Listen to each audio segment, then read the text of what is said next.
स्वागत है आपका न्यूज 18 में। मैं हूं विशाल और आप देख रहे हैं पहली खबर। दफा 370 को हटाने के मामले पर सुप्रीम कोर्ट में समाअत हुई। सुप्रीम कोर्ट की 5 जजों की आईनी बेंच ने कहा कि वो 2 अगस्त से इस मामले की समाअत शुरू करेगी। सुप्रीम कोर्ट के आईनी बेंच ने तमाम फरीकों से जवाब तलब कर लिया है। मरकजी हुकूमत की जानिब से सुप्रीम कोर्ट से आर्टिकल 370 हटाए जाने के बाद कश्मीर के हालात में तब्दीली के बारे में मालूमात हासिल की गई हैं। 25 जुलाई तक तमाम फरीक जवाब दाखिल कर सकते हैं। सीजेआई ने कहा है कि पीर और जुमे के अलावा सुबह 10:30 बजे से समाअत होगी। सीजेआई ने कहा कि आर्टिकल 370 से मुतालिक कोई दस्तावेज 27 जुलाई के बाद अदालत में दाखिल नहीं किया जाना चाहिए। सुप्रीम कोर्ट के आईनी बेंच ने कहा कि केस से मुतालिक तमाम दस्तावेजात पेपरलेस दायर की जाएं।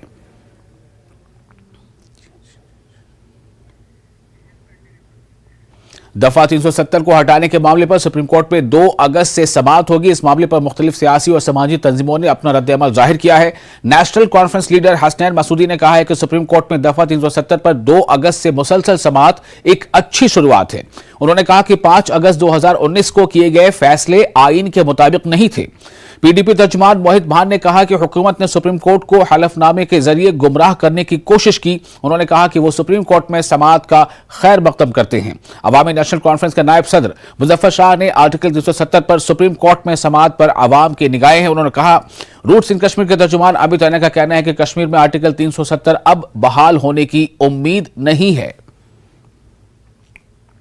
2 अगस्त से मुतवातिर हर रोज सोमवार और शुक्रवार के बगैर समाअत होगी। उसका मतलब है समाअत जारी रहेगी जब तक कि ये अपने कंक्लूजन को नहीं पहुंचती। तो यही हम चाहते थे कि शुरुआत हो जाए। बहुत देर से शुरुआत हो गई, लेकिन चले बहुत सारी मुश्किलात थे, कोविड था बीच में, कुछ और भी शुरुआत थे, लेकिन अब शुरुआत हो गई और हम ये तवक्को कर रहे हैं कि जल्द से जल्द फैसला आ जाएगा। और फैसला क्या होगा, हमें अपनी जगह पर इत्मीनान है, फैसला जम्मू कश्मीर के अवाम के हक में होगा। क्योंकि अगर अब जो भी फैसले हैं वो आइन के को दरकिनार करते हुए, आइन को रोंदते हुए लिए गए, और आइन ही सबसे सुप्रीम है। मुल्क का सबसे बड़ा जो सॉवरेनिटी है वो आइन में। हर एक चीज़ इसी आइन की कसौटी पर परखी जाती है, और ये फैसले अगर हम आइन की कसौटी पर परखें तो नहीं हो सकते हैं। इसी वजह से मुझे लगता है कि सरकार ये मजबूर हो गई कि वो एक सप्लीमेंट्री एफिडेविट दे दें और उसमें अपनी उपलब्धियों का, अपनी कामयाबियों का जिक्र करें, ताकि एक पोस्ट फैक्टो जस्टिफिकेशन दे उन फैसलों की जिनको उन्हें लगता है कि कोई आईनी आधार नहीं है। यहाँ पर जो भी सुप्रीम कोर्ट सबके सामने सवाल है वो सवाल है आईनी हैसियत का। क्या वो फैसले 5 अगस्त के आईनी तो दुरुस्त थे, और आइन कहाँ का, आइन हिंद, क्या आइन हिंद के मुताबिक थे या नहीं?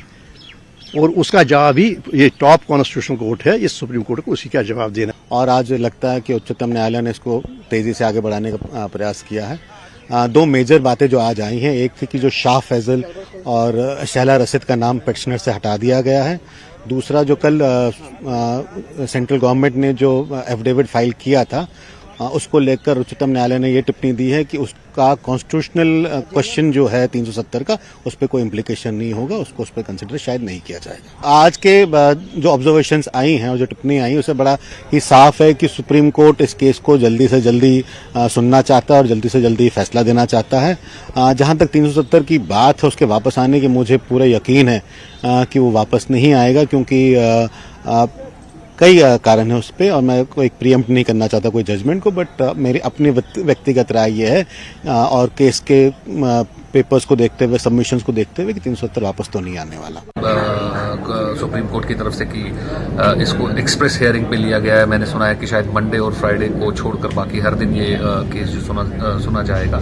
लेकिन सबसे ज़रूरी चीज़ जो मैं समझता हूँ इसके अंदर ये है कि जैसे सुप्रीम कोर्ट को एक एफिडेविट के जरिए गुमराह करने की कोशिश की जा रही थी, और एक लॉ एंड ऑर्डर सिचुएशन के बारे में एफिडेविट दिया गया था कि यहाँ पे सड़कें बन रही हैं, पुल बन रहे हैं, कॉलेज खुल रहे हैं, स्टोन पेल्टिंग नहीं है, तो उसके ऊपर जो चीफ जस्टिस साहब है उन्होंने एक नोटिस लिया और ये कहा है कि हम कॉन्स्टिट्यूशनल लीगैलिटी, आईनी जो इसकी लीगैलिटी है उसको हम डिस्कस और डिबेट कर रहे हैं, ना कि इस चीज़ को कि क्या लॉ एंड ऑर्डर सिचुएशन है, जो एक वेलकम मूव है। हमारी पार्टी की सदर महबूबा मुफ्ती साहिबा ने कल ये सवाल जो है लोगों के सामने भी लाया था और ये क्वेश्चन भी किया था कि सेंटर के एफिडेविट को, कि हम इस चीज़ की लड़ाई नहीं लड़ रहे हैं कि यहाँ सड़कें कितनी बन गई या पुल कितने बन गए, हम इस चीज़ की लड़ाई लड़ रहे हैं कि क्या जो 5 अगस्त 2019 को फैसला लिया गया वो आईनी तौर के ऊपर सही है या गलत है।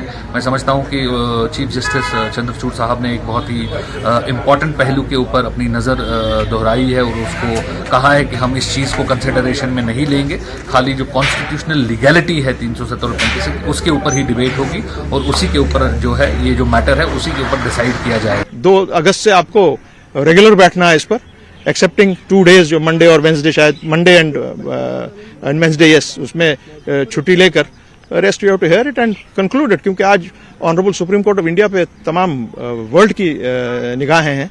It is one of the most prestigious courts in the entire world, so we expect that कि ये कॉन्स्टिट्यूशन को अपहोल्ड करेंगे और जम्मू कश्मीर और लद्दाख की आवाम को जस्टिस देंगे।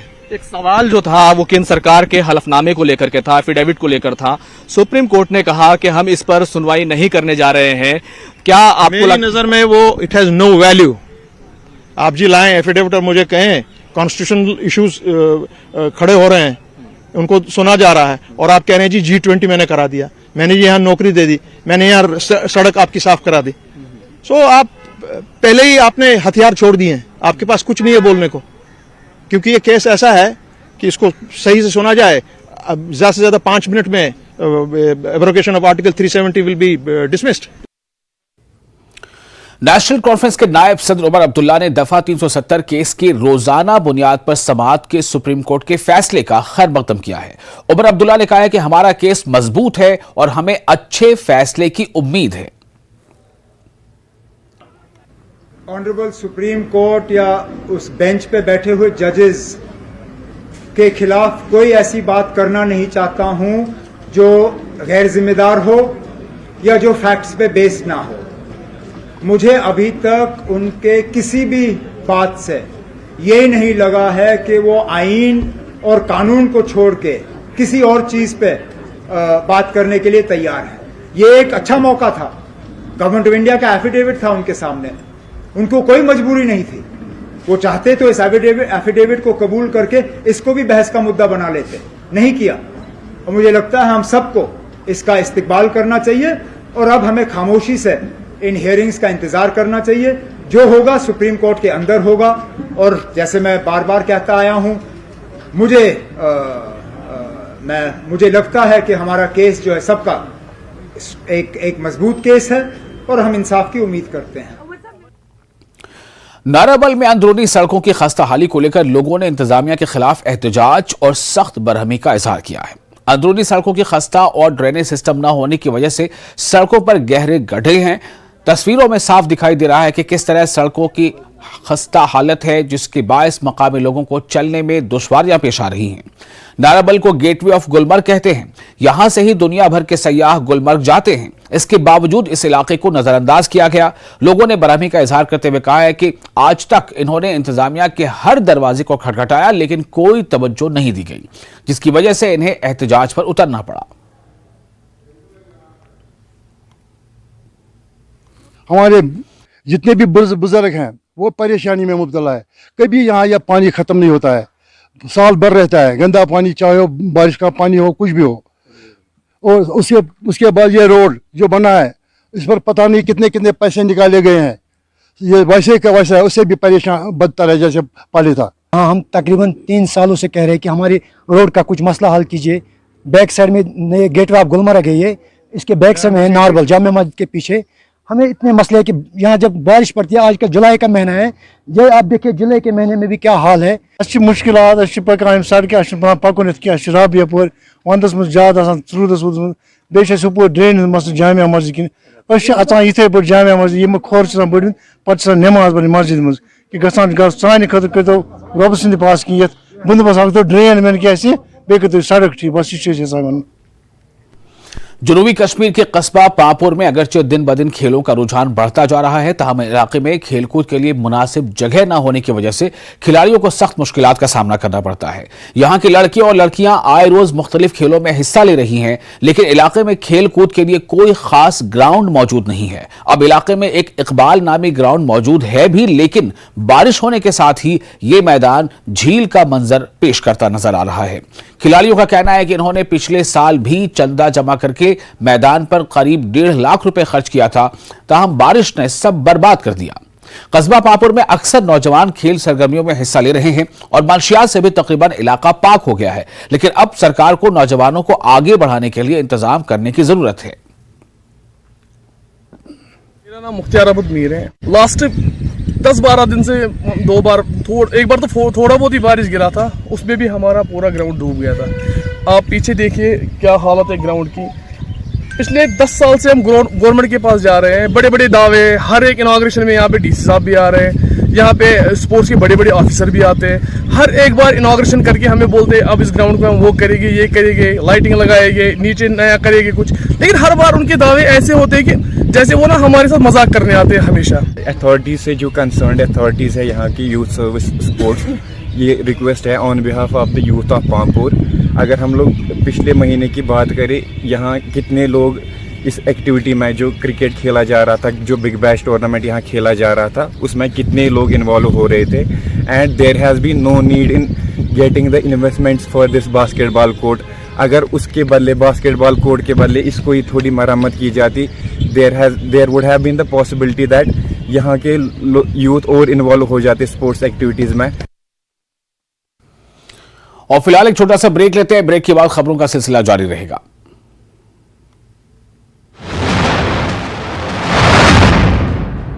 हेडलाइंस प्रेजेंटेड बाय पेट सफा आयुर्वेदिक चूर्ण। पेट सफा तो हर रोग दफा।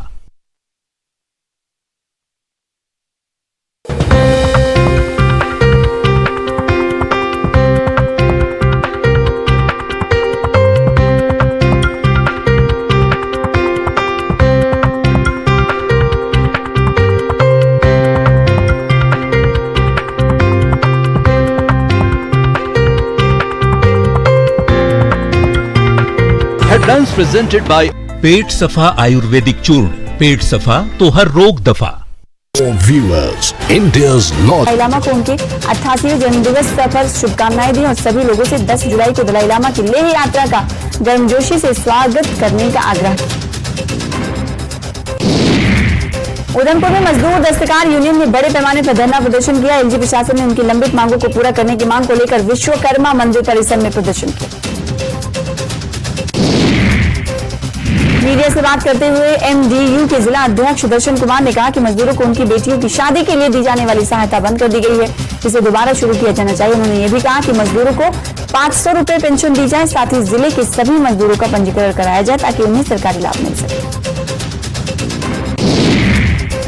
पुंछ के बफलियाज ब्लॉक में प्रधानमंत्री ग्रामीण सड़क योजना में मंजूर 6 किलोमीटर सड़क 4 वर्ष में भी नहीं बनाई जा सकी। 4 वर्ष में सिर्फ 2.5 किलोमीटर सड़क की कटाई हो सकी है। यही वजह है कि यहाँ के आधा दर्जन गांव के हजारों लोगों को परेशानियों का सामना है। बीडीसी सदस्य का आरोप है कि सड़क न होने से कई लोगों ने अपनी जान गंवाई है। उन्होंने कहा कि इतनी बड़ी समस्या है लेकिन किसी स्तर पर सुनवाई नहीं हो रही है। यहाँ के लोगों ने उपराज्यपाल मुख्य सचिव के प्रति आक्रोश भी जताया। शोपियां के उपायुक्त फजलुल हसीब ने मीडिया कर्मियों के साथ एक इंटरैक्टिव बैठक की। उन्होंने जिले के समग्र विकास में मीडिया बिरादरी की भूमिका की आवश्यकता व्यक्त की और उन्हें पूर्ण सहयोग का आश्वासन दिया। डीसी ने इस बात पर भी जोर दिया कि मीडिया उन मुद्दों पर ध्यान दिलाने में महत्वपूर्ण भूमिका निभाता है जिन पर अन्यथा किसी का ध्यान नहीं जाता। बैठक के दौरान प्रिंट और इलेक्ट्रॉनिक मीडिया संगठनों के प्रतिनिधियों को डीसी के साथ बातचीत करने का अवसर प्राप्त हुआ। मीडिया प्रतिनिधियों ने प्रेस क्लब की स्थापना की मांग की। डीसी ने आश्वासन दिया कि उनकी मांगों को तुरंत पूरा किया जाएगा।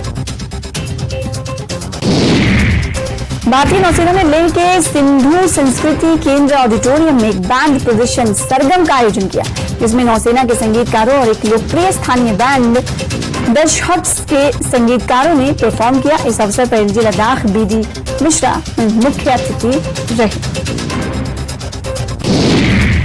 जम्मू कश्मीर में नगर पालिका चुनाव कराने की दिशा में एक और कदम बढ़ाया गया है। जम्मू कश्मीर के मुख्य निर्वाचन अधिकारी ने यूटी के वार्डों, परिषदों और नगर पालिका समितियों के लिए अधिकारियों और सहायक निर्वाचन अधिकारियों को नामित कर दिया है। क्राइम ब्रांच ने principal medical college Shashi Sudan के घर और दफ्तर पर एक साथ छापेमारी की। शशि सूदन के जन्म प्रमाण पत्र में कथित धोखाधड़ी के खिलाफ छापेमारी की गई। डीएसपी रैंक के अधिकारी के नेतृत्व में अपराध शाखा की टीम ने छापेमारी की। श्रीनगर के गुजवारा में स्मार्ट मीटर लगाए जाने के खिलाफ स्थानीय लोगों ने विरोध प्रदर्शन किया। लोग नाराज हैं। उनका कहना है कि ऐसा करके प्रशासन उनके ऊपर अधिक आर्थिक बोझ डाल देगी। भूमाफियाओं से अतिक्रमित पंडितों की संपत्ति को पुनः प्राप्त करने में जिला प्रशासन श्रीनगर को बड़ी कामयाबी मिली। ब्रेक के बाद एक बार फिर आपका स्वागत है। आप देख रहे हैं न्यूज़ 18 JKLH पर पहली खबर। सीआरपीएफ की जानिब से चरसू अंतिपुरा में एक मुफ्त तिब्बी कैंप का इनेकाद किया गया, जिसमें बड़ी तादाद में लोगों ने हिस्सा लिया। कैंप के दौरान मरीजों की तिब्बी जांच की गई और इन्हें मुफ्त अद्वियात भी तकसीम किए गए। कमांडिंग अफसर के मुताबिक ऐसे कैंपों का सिलसिला मुस्तकबिल में भी जारी रहेगा। प्रोग्राम के तहत फ्री मेडिकल कैंप करने के लिए, जैसा कि यहाँ के आवाम से के जानिब से हमें पैगाम मिला था कि यहाँ बदलते मौसम के वजह से छोटी छोटी बीमारियाँ आवाम को लग रही हैं, तो उसके लिए हमने ये मेडिकल कैंप लगाने का सोचा। और इस बार हमने थोड़ी सी तब्दीली करते हुए इसमें अपने स्किन डिजीज़ को भी इंक्लूड करते हुए उसकी भी दवाइयाँ हम लेके आए हैं। और इसके अलावा दांतों की दिक्कत जो होती है उसके लिए भी हमने आज डेंटिस्ट को लेके आए हैं, जिससे कि जो यहाँ का आवाम है उनकी छोटी मोटी सारी दिक्कतों को जो है उसका हल हम निकाल सकें। और इस वक्त एक और अहम खबर आपको देने जा रहे हैं। खबर ये है कि जिस तरह से जो मंशियात को लेकर काफ़ी परेशानी है, लेकिन पिलहान घाट के यूथ रजाकार ग्रुप ने अपने आप उगे हुए भंग को न सिर्फ जड़ से निकालकर तबाह किया, बल्कि इस भंग को खत्म करने के लिए स्प्रे का भी इस्तेमाल किया गया। भंग के पौधे मंशियात के आदी अफराद के लिए आसानी से काबिल रसाई हैं, जो इनसे चरस निकालते हैं। तहसील पट्टन के इंतजामिया ने इस नेक मकसद की अहमियत को तस्लीम करते हुए इस इक़दाम की भरपूर हिमायत की। पुलिस चौकी पिलहान के DO की मौजूदगी के साथ मकामी पुलिस फोर्स ने मुहिम में बढ़ चढ़कर हिस्सा लिया। SDM पट्टन ने भी नौजवानों के ग्रुप की कोशिशों की तारीफ की। हमने इनिशिएटिव ले लिया है कि हम अपने इलाके को ड्रग फ्री इलाका बनाएं, और इसी मुहिम के तहत हमने जो है भंग कल्टीवेशन पे आज स्प्रे छिड़की है, जिससे क्या होगा कि वो भंग जो है नेस्त नाबूद होगी, खत्म होगी, जल कर राख हो जाएगी। और उसके बाद जो है जो भी ड्रग एडिक्ट यूथ्स है इसमें इन्वॉल्व हैं, वो शायद इसे हासिल ना कर पाए। हम चाहते हैं कि इसी तरीके से जो बाकी इलाके हैं वो भी ऐसे इनिशिएटिव्स ले लें, शुरू करें, अपने इलाके से ही शुरू करें, ताकि हमारा जो कश्मीर है ये एक न एक दिन ड्रग फ्री कश्मीर बन जाए। DC बांडीपुरा डॉक्टर ओवैस अहमद का कहना है कि बांडीपुरा जिले में जल जीवन मिशन के तहत 487 करोड़ रुपए मुख्तलिफ कामों पर खर्च किए जा रहे हैं। कॉन्फ्रेंस हॉल बांडीपुरा में फील्ड टेस्ट किट की तरबियत के हवाले से मुनक़िद किए गए एक वर्कशॉप के दौरान DC बांडीपुरा का मजीद कहना था कि जल जीवन मिशन के तहत हर घर तक साफ पानी की फराहमी को यकीनी बनाया जा रहा है।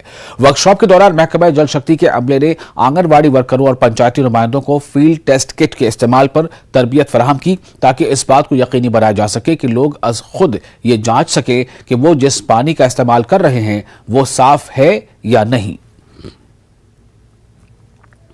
हालात आब जबरदस्त कलस आब अगर गाँव में 5 चूल 5 हाथों चूलन में ज़्यादा से ज़्यादा 2 हाथों 2 हाथों चूलन आब।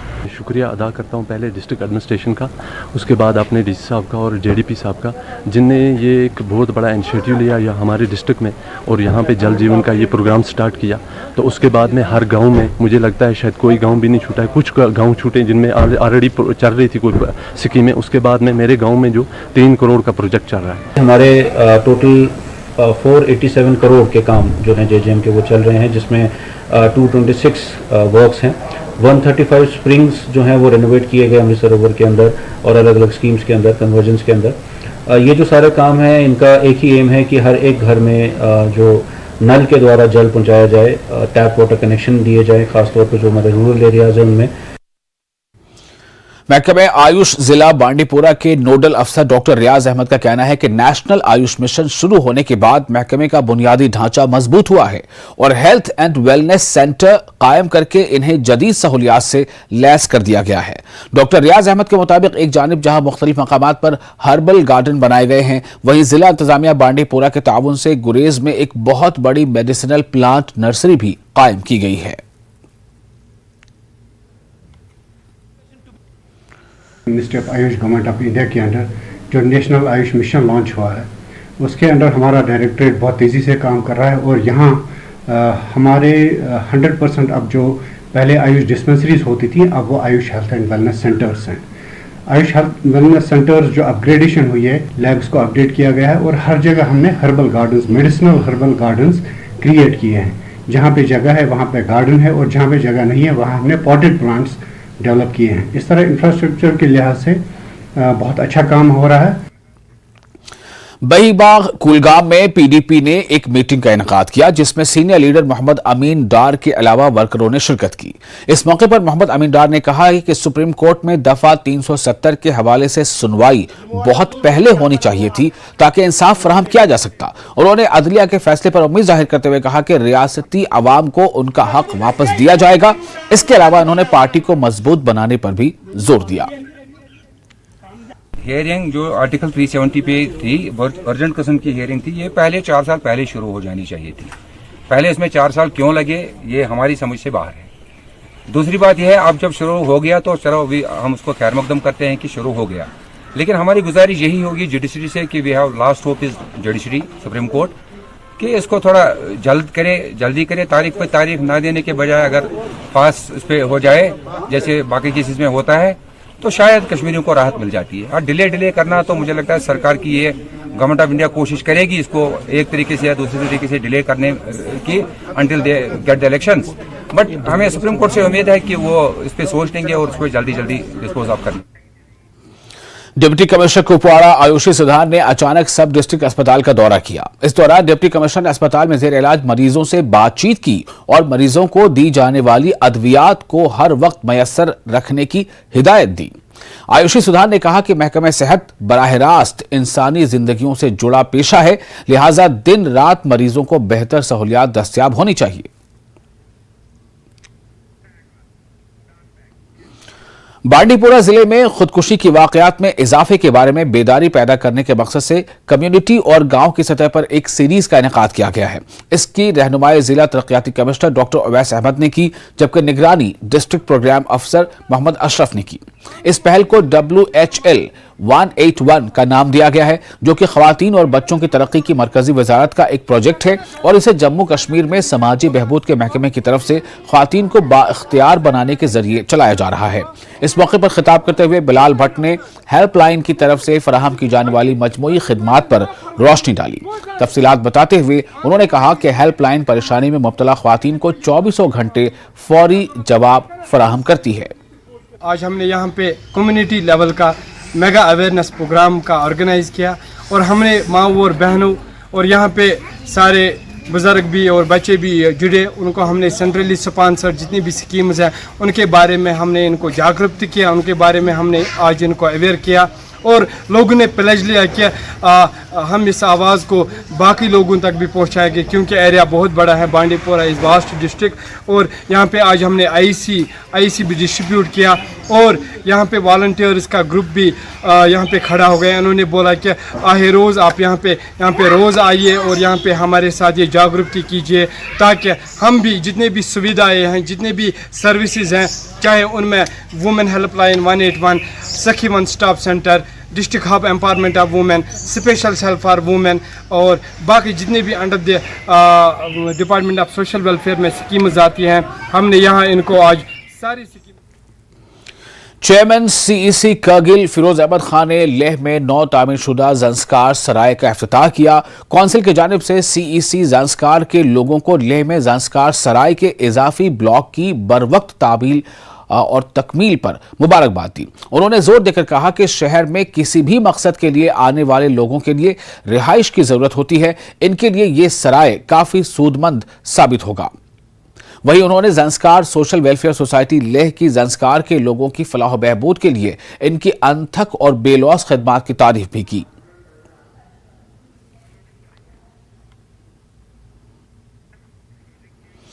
और इसके साथ ही पहली खबर में फिलहाल इतना ही, लेकिन न्यूज़ 18 JKLH पर लगातार बड़ी और अहम खबरों का सिलसिला जारी रहेगा। आप बने रहे न्यूज़ 18 JKLH के साथ। हेडलाइंस प्रेजेंटेड बाय पेट सफा